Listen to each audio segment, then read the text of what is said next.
The Rick Beato and UMG case makes for great debate, great conversation, and awesome case studies.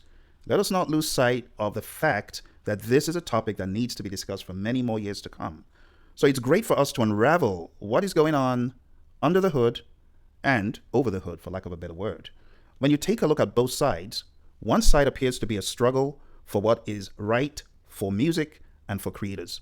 The other side seems to look at what is right for business and the artists, even though scores of the artists involved have been featured on Rick's channel. So I want to address this from a more business, music, leadership standpoint. I would really love to hear what you have to say without getting into expletives and unnecessary emotions. Let's just keep it 100 and let's take a look at both sides. Forces for and forces against. You see, in the world of business, there is something called a force field analysis.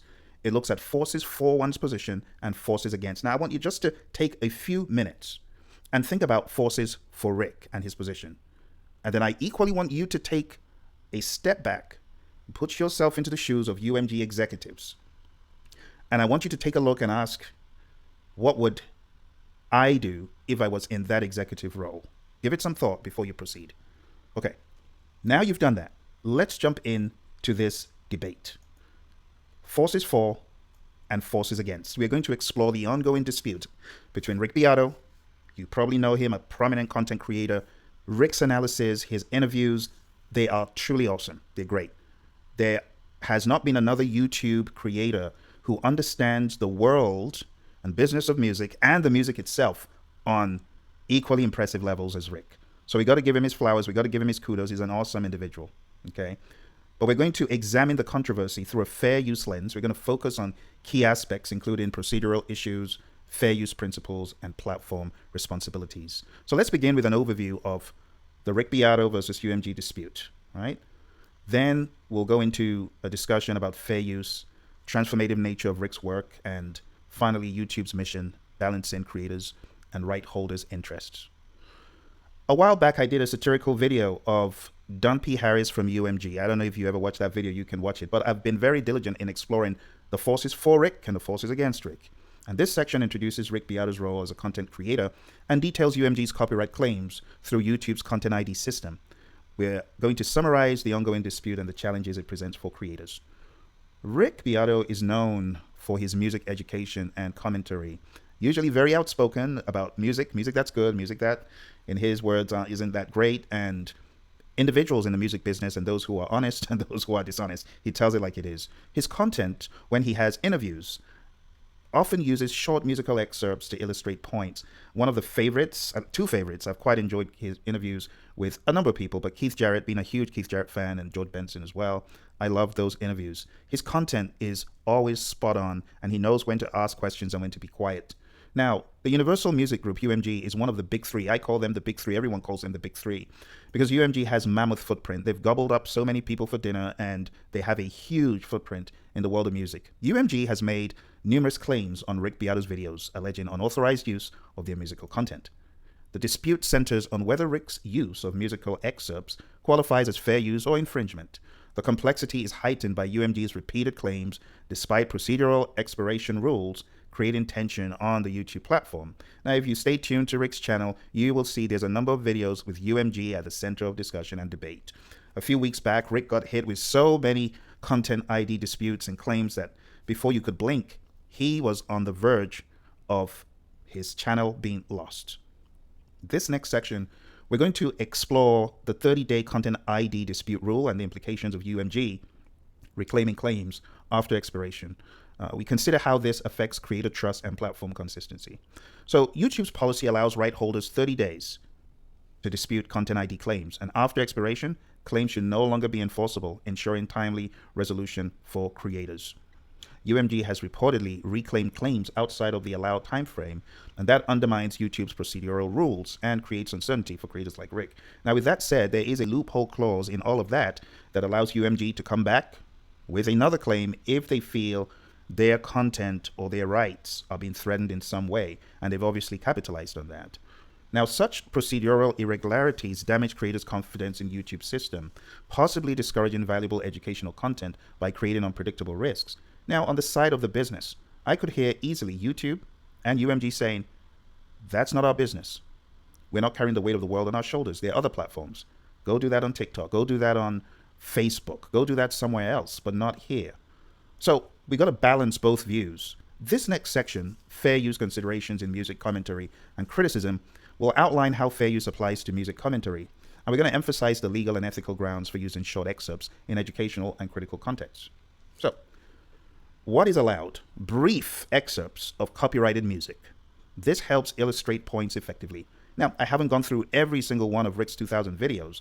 I am not an expert on how much content he has used from any of UMG's catalog, but from the examples he gave, it is very minuscule. And compared to the length of his videos, it's a drop in a bucket. So using brief sections of copyrighted music to illustrate points is a classic example of fair use, essential for meaningful analysis and critique.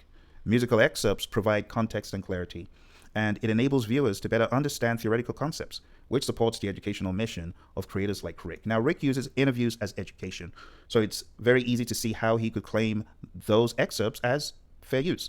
Fair use balances the rights of copyright holders and creators by allowing limited use of purposes, such as criticism, commentary, and education, all of which are relevant in this dispute. Now, this next section, I call it Transformative Nature and Creator Investment, and it highlights Rick's original contributions, demonstrating how his work goes beyond mere reproduction to offering new insights, deeper insights into the music, into the thought process behind the music, the creative process behind the music, what the engineers in the studio were thinking of at the time of creation, what the musicians were. In the case of Steely Dan, why do so many takes of a particular guitar solo? He unearthed the reason why. Things people always wondered about but never got the opportunity to understand. He has added immense value to the music community, and this is why he is a very much loved creator. Rick's videos provide detailed analysis and contextualization, transforming the source material into original content that educates and engages viewers. Do you know how hard it is to get someone like Keith Jarrett to do an interview? I cannot even remember when last I saw Keith Jarrett in an interview, other than on the DVDs that he released a while back. But seeing him in a very vulnerable state in his studio, in his house, it just speaks volumes to the level of respect that Rick has in the community and all the big names. I mean, you go to his channel and take a look. So while I am not looking for a free ticket for one sole creator, it is important that we contextualize where Rick is coming from. His videos provide very detailed analysis, and I dare say one of a kind, definitely not common on YouTube, okay? Unlike piracy, Rick's use involves significant creative input. The camera angles, the alignment of the debate, knowing when to shut up and when to speak, it just makes his videos transformative, and it justifies fair use protection. I understand Rick is definitely making some money from his 5 million followers, yes. But when you take a look at what he has invested into the cause, you also need to give him accolades. He invests considerable time, expertise, resources, and risk. You know, Rick invests risk right into producing quality content, underscoring the legitimacy of his creative efforts. The other day, he was out interviewing someone in the UK. Then he's in another part of the globe. He's all over the place. And I know people will say, well, but so are we. It's a job. Yes. But I'm just trying to help you see he's not just playing tiddlywinks and trying to get a free meal ticket. Now, this next section, I want to focus on YouTube's mission, platform balance, and creator empowerment. In this final section, we're going to talk about YouTube's responsibility to maintain a fair ecosystem that respects both rights holders and creators have. And we're going to underscore the need to support fair use to foster creativity, because that's what YouTube is all about, right? So YouTube strives to uphold copyright laws while empowering creators. But ongoing conflicts like this case highlight challenges in achieving this balance effectively. There are many options that a rights holder can take, but blocking and being menacing is not a good use of your rights, even as a holder. Do you have every right to ask for things to be removed? Yes. But are you helping the community? Are you helping your overall vision and cause? Should be a question that UMG asks itself. Because UMG seems to be caught up in the business side of things, but there's a humanitarian side of things as well. Now, what makes it very difficult is people would just boycott UMG, but you cannot boycott UMG. This is the power play. UMG knows the fans love the artists. They will not quit listening to their material. And on the flip side, UMG also knows that billions of streams isn't that much money. But perhaps UMG is looking at a death by 1 million or 1 billion cuts if every creator is allowed to use their catalog as has been demonstrated in this fair use clause. Protecting fair use rights is crucial for creative freedom and growth of educational and critical content on the platform, benefiting the entire creator ecosystem. I became a little bit worried for Rick when I looked at his recent video and I saw he was examining the work of Genesis. And I thought for a second, Rick, isn't this still under the UMG umbrella? And once upon a time, it was under Virgin, and eventually it ended up being under UMG. So I'm very concerned for Rick, and I really hope his channel still remains.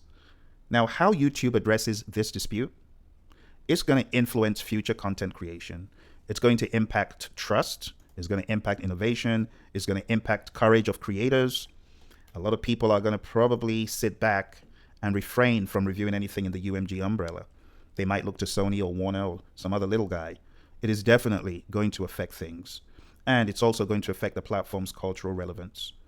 In conclusion, my friends, for this section, the case exemplifies the complex intersection of copyright law, fair use, and platform policy. Upholding fair use principles and ensuring reliable procedures are essential to protect creators and foster a vibrant creative community. If I were UMG, this would need to be an internal review meeting. This is too significant to wave it away. This is something I'm hoping executives are debating and looking into. As I heard their legal counsel was going to review this, I really hope so. For the sake of music, for the sake of the community, to move things forward. Music is already under threat. So when a channel like Rick, that has been so instrumental in helping the younger generation rediscover a lot of this music, when a channel like that is being threatened, you need to take a step back and ask, is this good for our brand? They may not care, they're so big. But if they have an ounce of humanity, they'll take a step back, they will examine this from a leadership perspective, and they will answer questions. They will ask questions, and they'll get them answered. Now, let me play the advocate for both sides. And first of all, I'll play the advocate thinking like a Steve Jobs archetype, because you know how Apple is. What is Apple's perspective? Why do you not have a USB stick that you can put into your Apple phone? Or why can't you just import stuff into your Apple devices willy-nilly? Ask the question. Because I know lots of you are Apple fans. I've got so many Apple devices. And you know what the answer is? The answer is because Apple's philosophy mirrors what Steve, the founder, was always thinking. Steve was always thinking he believed in end-to-end control. Apple's hardware and their software ecosystem. And he would not let anything penetrate that ecosystem. You see, he would probably sympathize with UMG's desire to protect its catalog. As someone who was at the helm of Pixar, he would probably say, if you don't control the user experience of your product, someone else will. UMG's catalog is their product. And if anyone can use it without permission, without exclusive rights, note, I didn't say fair use rights, exclusive rights, they lose control of their business model. That could be one way of thinking. You see, you could also think like a business person and critique YouTube's very messy content ID and fair use system. Very messy. You see, creators don't understand the rules. Labels don't trust the rules. And YouTube tries to automate nuance. YouTube has a workforce that in my mind is too small to deal with this. Perhaps it's about time to sit back and say, what do we as YouTube need to do? Because here you have two very significant clients. UMG is a client, Rick Beato is a client, and things aren't working well. Perhaps UMG needs to have a discussion with YouTube, and YouTube needs to look internally and rationalize. Where do we have a part in this? Where are we missing this? See, I believe that YouTube's content ID system needs a better design. You see, simplicity is the ultimate sophistication, and this system is definitely not simple. You see, business people will also challenge UMG. They would look at UMG's response to new technology as being a carrot and sticks, a punishment, whacking people over the head, blocking and punishing. And if that's all you're doing, you're going to lose. You see, great companies, they innovate with the change, not against it. UMG is still in the 70s, still in the 80s. All right, this is Don P. Harris, and I'm a UMG fan. And that Phil guy, he's so biased. He's trying to make Rick look all good. But this is a critique in favor of UMG. The narrative that Phil guy presents, which paints Rick as a virtuous educator and UMG as the monopolistic bully as the villain, that's a gross oversimplification. UMG is still in the 70s, still in the 80s, thinking all about our rights, our rights. But that isn't how to rule. That's not how to lead. So UMG needs to have a model. It's time for leaderships to stand up and think, how can we partner with creators instead of policing them, whacking them over the head? That's how you win loyalty, and that's how you expand markets. You see, it's important that we look at Rick's brand as education. UMG's brand, we could say, is protection, but perception is reality. If you look like a big old bully, a monopolistic bully chasing people down the corridor and whacking them over the head and throwing their lunch on top of their heads, you're losing brand equity. Rick has gone too far. Who does he think he is? Yeah, he hasn't even asked for our blessing. He must be stopped. Business isn't just money. It's how people feel about you, and it's how people see you treat other people. I know you may feel like Rick is a little guy, we can squash him. That's not going to do you any good in the market, UMG. Rick's getting all this clout and cash, and we don't even see a penny. Yes. Let's get every legal counsel on him. He must bow to us. People don't know what they want until you show it to them, right? That's Steve Jobs' quote. YouTube viewers want commentary, but not just commentary. Now that they've been exposed to the world of clips, inserted in the right spot, curated in the right spot, they now know what they want. They want Rick's content. They want content like that. And if UMG doesn't provide a channel for that demand, someone else will. What has UMG done remotely similar to Rick? I know the little guy, right? He just has 5 million followers, just. But in the case of UMG, he's definitely the little guy. And I implore UMG to give it some thought. How can we partner with creators instead of fighting them? Whichever model you need to come up with. Supposedly, we have bright people at the top of UMG. Or maybe you don't care to form some sort of partnership alliance. It's time to stop following the rigid script. It's time to stop following the process and the tools to the death, as opposed to thinking about the individuals and the people, the humans. Music is made for humans. Humans were not made for the music. The argument that Rick's work is educational is a convenient shield for what is in reality a highly profitable commercial venture. And his YouTube channel, with nearly 5 million subscribers, is heavily monetized through ad revenue, through sponsorships and merchandise, and he sells his own Beato book and other educational products. This is not a non-profit classroom. It's a business. Music is for humans. And since UMG is in the music business, you're in the human and the people business. And they're missing a valid point. The way the world perceives them. The way the world perceives UMG. Maybe they don't care. If they don't care, they should care. Now, if we flip the script and look at it from a more neutral point of view, going more into the humanistic, we could see YouTube's disputes are not just about rules. It's about leadership. Labels are leading when they file a claim. Creators are leading when they teach and influence. Rick is teaching when he's out there having these interviews. And my goodness, what a great leader he has been. He's been a great leader. He's been out there. He's interviewed the voices that we want to hear from. He's brought the word from the street to the tube. We got to give him credit for that. No matter how much we think he's taken from UMG or not, we got to give him those accolades. But I want to go a step further. I want us to think about a partnership model where everyone could win. A partnership model where UMG gets their recognition. A partnership model where they get whatever they're looking for. Some measure of control, but not to be control freaks. Let's get every single claim for all our music from our catalog and break him until he quits. I need you to stay on this. Let's get him those 3 strikes in 10 days. I'm sick of it. You see, the way true leadership should look at this is, how do we shape the future to be a safe place for creators and a fair place for us? See, UMG should look at their leadership and ask, is this leadership that protects our turf, or is this leadership that builds a bridge between creators and us? The best leaders, they choose trust over fear, respect over control, collaboration over conflict. And honestly, if I was in this bucket, I would want to have a value conversation. I would want to have a face-to-face collaborative dialogue with whoever is on the other side of the table. Now, whether they respond or not, it's totally up to them, but I would extend a branch to have that conversation. The use of our music, well, I'll speak like I'm for UMG, is not incidental. It is the central component. that attracts his audience. Our music. Our assets. And that's what makes me mad. And furthermore, the claim of transformativeness is weak. Often, Rick's use consists of playing the most iconic section of a song, the hook, and then providing commentary. The commentary does not transform the original work into something new. It's a derivative of it. The viewer comes to hear the hit song and the analysis, and while it's insightful, it's supplementary.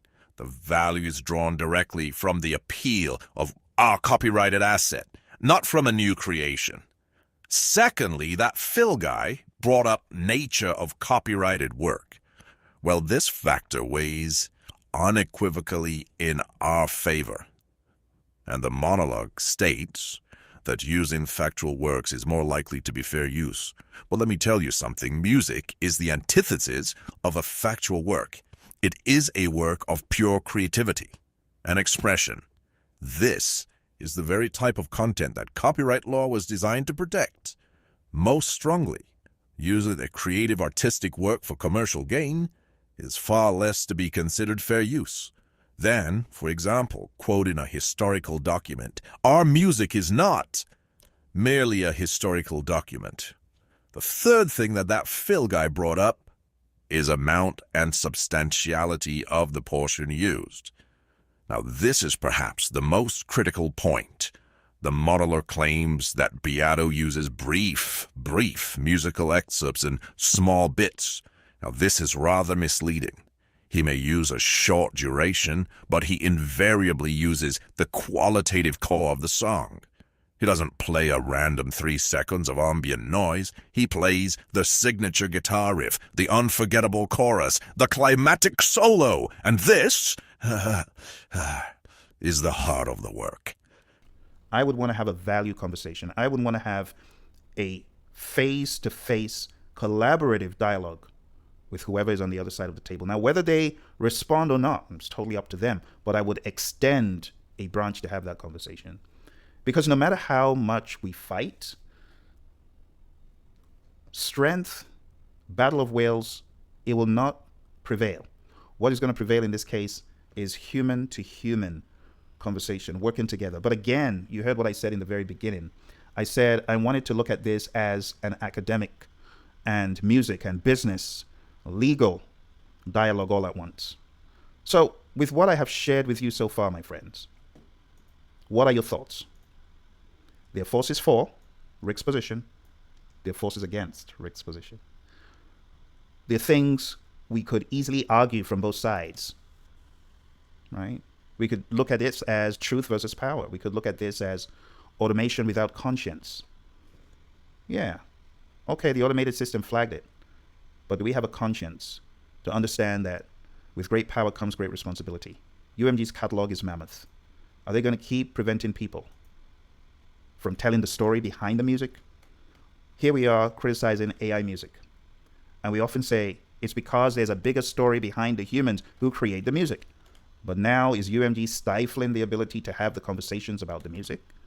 It definitely looks like it is. And that's not the way forward at all. In summary, forces supporting Rick's position. We could say that UMG is resurrecting dead claims. We could say that Rick's use is fair use. He's playing excerpts of the song within an interview. And his analysis, his commentary, his criticism is clearly fair use. We could look at the transformative nature of Rick's content. He adds so much stuff to it. Let's not even get into that debate, because with the music on its own, I'm telling you, no one's going to be watching that video. What makes people watch the video is the dialogue that comes with the music. It's not because of the music. It's the people, right? Now, the music is part of it, but it's not primarily. Anyone playing that music without the face to the name, without the dialogue, they're not going to get as far. Rick has a lot of skin in the game. He spent money, travel, cruise, editing, as he was lamenting in his last video. And when we talk about the platform, YouTube as a platform, its mission, it's to balance rights, right, of holders with freedom of expression while supporting the rights of the holders, right? Yes, UMG holds the rights, It's respecting their rights, but it's supporting fair use and aligning with its stated mission of empowering creators. Now, on the flip side, we could also look at forces supporting UMG's position, and we could say it's pro-copyright enforcement, it's a lot of control, and it's directed against Rick, and it looks like using him as a scapegoat to discourage other people from doing it. So the first rule of copyright authorization is required, right? By default, YouTube requires that creators upload only content that they own. I, as a rule, never upload content I do not own. I've received strikes in the past. It's not fun. You start sweating. You start feeling light. Your head, it's not a good feeling at all. So rule number one is, only upload content that you own or have authorization for. Now, Rick does not own the songs he uses. On this channel, I have a radio station. I do not play other people's music. I play my own music for that reason. When we talk about fair use, it's not a birthright, okay? Fair use is not guaranteed. Automated systems like Content ID, they cannot decide fair use. Only courts can. Now, how much gas do you have to burn? You heard Rick say, I'm 63, I don't have time for all this stuff. Now, until a legal ruling, Rick's use is still unauthorized in YouTube system. Playing multiple full-length excerpts, 13 tracks in an interview, could definitely exceed amount and substantiality limits under fair use. When we talk about market harm, labels argue that widespread unlicensed use erodes licensing markets, films, ads, games, and all that worth billions.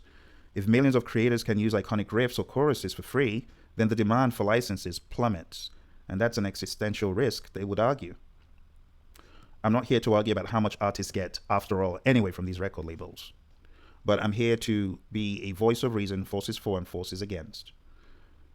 Also, forces against Rick's position is context and brand protection. Rights holders, they want control over where and how their music is used. Imagine someone saying, I do not want my music played in XYZ rally. I don't care whatever site it is. I don't want it used, right? That has got to be respected. A heartfelt ballad could be repurposed under commentary that changes its meaning, could upset artists and estates. And lastly, let's talk about manual takedown rights. Even if a Content ID claim expires, copyright law still allows UMG to manually issue a DMCA takedown if they believe infringement persists. YouTube explicitly acknowledges this in its policies. Now, when you take a look at Rick's argument, his strongest leverage is the 30-day expiration rule, and that was just for a few of the copyright claims. It wasn't for a whole lot of them. Now, we could say that's part of the defense, but what about the new claims? The new claims coming out for what Rick put out today, or from Genesis, right? From Phil Collins' group. As far as UMG is concerned, their strongest leverage, the baseline copyright principle, authorization required, and death by 1,000 cuts, right? The argument about market erosion and brand control, it could be argued from any position. And both sides have been internally consistent. Rick arguing from YouTube's promises and fair use doctrine, UMG arguing from copyright's exclusivity and economic brand protection. So this tension is the digital copyright paradox. Creators feel they are legitimately transforming works for education and commentary. Rights holders, they see scale and precedent as a threat to the value of their catalogs. My friends, we've had the debate. I've given you the points, the forces for and the forces against. Now it's time for you to comment. First of all, smash the like button if you've enjoyed me unraveling the sensibilities and the non-sensibilities from both sides. Subscribe and leave me a very sensible, introspective comment. What would the best outcome be in this case? Draw me a comment below, and you very well could just be helping move the dialogue forward. Abuse and cursing people and cursing them out, it just does no good. I was watching a video earlier on about this same thing, and this content creator was just cursing everyone out. Everyone who was on Rick's side, cursing them out. That doesn't help. It doesn't. What is going to help is sensible, level-headed leadership and dialogue.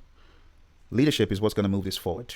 Leadership with a steady head, a level set perspective. All right, so I invite you to comment. Thank you for joining me, my friends. I'll see you next time.